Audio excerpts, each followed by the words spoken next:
The royal family have many traditions, from their annual balcony appearance at Trooping the Colour to giving each other gag gifts for Christmas. Prince William and Prince Harry have grown up according to these traditions, but publicly and privately they have also been keeping their late mother Diana's traditions alive too. Her favorite people, passions, and places have become equally important to her sons. 1. Their living quarters. William and Harry grew up living with their parents in apartments 8 and 9 at Kensington Palace, and it's where Diana lived after her divorce until the time of her death. They then moved into their father's quarters at St. James Palace, as well as assorted military barracks and university digs. When they came of age and required their own official London address, Diana's boys decided to move back to Kensington Palace. William now lives in apartment 1A and Harry is based in Nottingham Cottage. 2. Their decorators. When Diana was organizing the nursery before the arrival of her firstborn, she turned to nearby children's decorating company Dragons of Walton Street for all her pastel and pattern needs.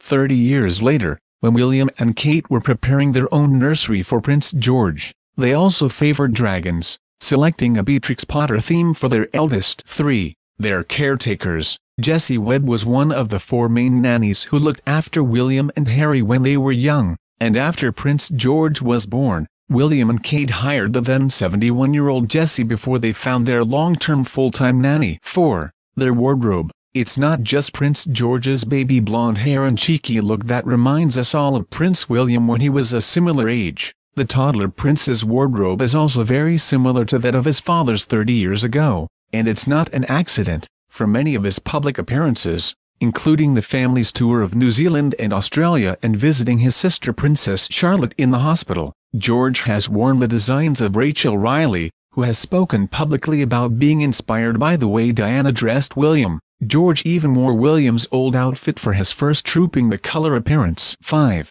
Their photographer. Some of the most iconic pictures of Diana were taken by Peruvian super snapper Mario Testino, including the images for Vanity Fair in 1997. Harry later chose Mario for his official 20th birthday shots, while William chose him for his 21st birthday pictures, his engagement portraits, and for Princess Charlotte's christening. 6. Their godparents. Most of William's godparents had a royal connection, but his godmother, the Duchess of Westminster, was a friend of Diana's. When it came to choosing guardians for Prince George, William and Kate asked the Duchess's son, Earl Grosvenor, to be godfather. 7. Their laid-back lifestyle. For Diana, it was important that her boys grew up knowing what life was like outside palace walls. She would take them on the tube, the bus, and to London High Street favourites like Marks and Spencer and McDonald's. In recent years, Harry has been spotted buying sandwiches in M&S, while in 2005 the Golden Arches apologised after releasing CCTV footage of him in one of their Devon branches. 8.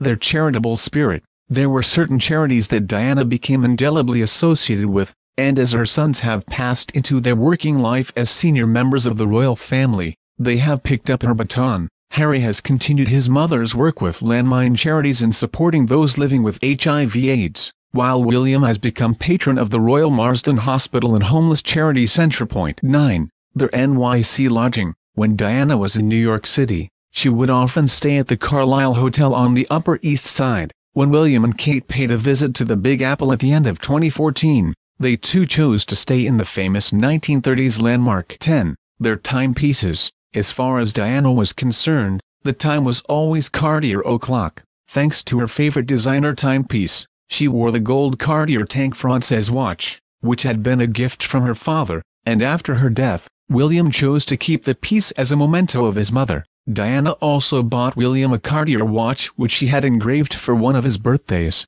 Then in 2014 William gifted wife Kate with the Ballon Bleu de Cartier watch for their 3rd wedding anniversary.